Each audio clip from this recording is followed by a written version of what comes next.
मुझे इस बात की प्रसन्नता है कि लगातार यशस्वी प्रधानमंत्री श्रीमान नरेंद्र मोदी जी के नेतृत्व में देश को आगे बढ़ाने का प्रयास विभिन्न विभाग कर रहे हैं और खास करके जो बजट आज का लेखानुदान के नाते से आया, पूर्ण बजट तो जुलाई में आएगा, लेकिन हम सब जानते हैं कि उनके सर्वहितैषी सर्वस्पर्शी कामों के आधार पर सभी विभागों पर पर्याप्त ध्यान देते हुए खास करके गरीब, महिला, युवा, किसान पर केंद्रित प्रधानमंत्री ने इस बजट को जो ध्यान केंद्रित किया, जिसके कारण से लगभग 25 करोड़ हमारी आबादी गरीब रेखा से बाहर आई है। ये बहुत बड़ा एक तरह से उपलब्धि है और उसी प्रकार से ये जो देश की दुनिया की चौथी अर्थव्यवस्था के रूप में भारत परिवर्तित हुआ है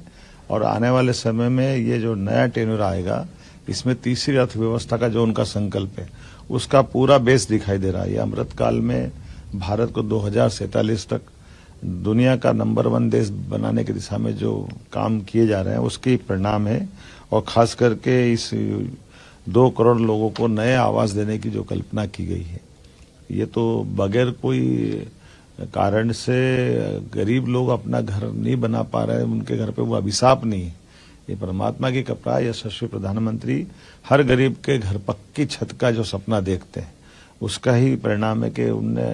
अभी जो पुरानी गरीबी रेखा की लाइन थी, उसमें बड़े पैमाने पे वो काम किया था और 2 करोड़ नए घर का जो संकल्प किया, ये अद्भुत है। इसी के साथ साथ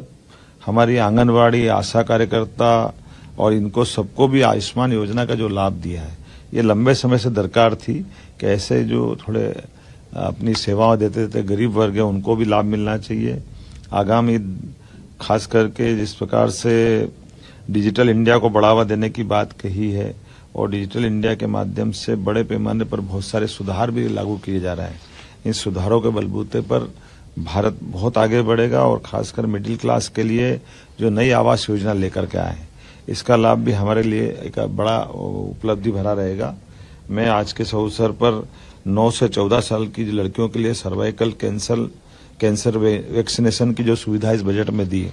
उसका माननीय वित्त मंत्री जी को बधाई देना चाहूंगा। आगामी समय में हमारे लिए 1 करोड़ घरों में जो रूफ टॉप सोलर प्लांट के अंतर्गत जो नई योजना बनाई गई, जिसके माध्यम से 1 करोड़ घरों में 300 यूनिट बिजली के बिल की बचत का रास्ता निकाला जाएगा। ये न केवल ऊर्जा के क्षेत्र में क्रांतिकारी कदम है, इसका बड़ा लाभ हमको मिलेगा। मध्य प्रदेश में पर्यटन की अपार संभावना है। ऐसे पर्यटन को लेकर के माननीय नरेंद्र मोदी जी की सरकार ने वित्त मंत्री जी के माध्यम से लगभग 75,000 करोड़ के ब्याज मुक्त ऋण देने का जो निर्णय किया है, ये हमारे लिए बिल्कुल आमूलचूल परिवर्तन कर देगा। पर्यटन अब केवल एक क्षेत्र में नहीं, पर्यटन से कई सारे सेक्टर में लाभ मिलेगा और मध्य प्रदेश में तो अपार संभावना है। उड़ान योजना के अंतर्गत 517 नए रूट पर एयरपोर्ट्स का निर्माण और विस्तार, ये हवाई यातायात की दिशा में बहुत बड़ा माइलस्टोन का काम करेगा। अभी मैंने ग्वालियर से अहमदाबाद की नई फ्लाइट का आकाशा एयरलाइंस का शुभारंभ किया है। ऐसे भविष्य में बहुत बड़े पैमाने पर हवाई यातायात की संभावना मध्य प्रदेश में, क्योंकि मध्य प्रदेश बहुत भौगोलिक दृष्टि से बड़ा है, ऐसे में हमारे इस यातायात का भी लाभ मिलेगा। उम्मीद करता हूं ये उम्मीदों भरा बजट भारत की प्रगति में, उन्नति में और आर्थिक दृष्टि में एक नई ऊंचाई तक पहुंचेगा। मेरी अपनी ओर से श्रीमती निर्मला सीतारमण जी को बधाई, माननीय प्रधानमंत्री जी को बधाई। और इसी परिप्रेक्ष्य में हमारे विभिन्न विभागों को जोड़ करके हम अपने लेखानुदान में इन बजट का लाभ लेंगे और मध्य प्रदेश को देश का नंबर 1 का राज्य बनाने की दिशा में आगे बढ़ेंगे।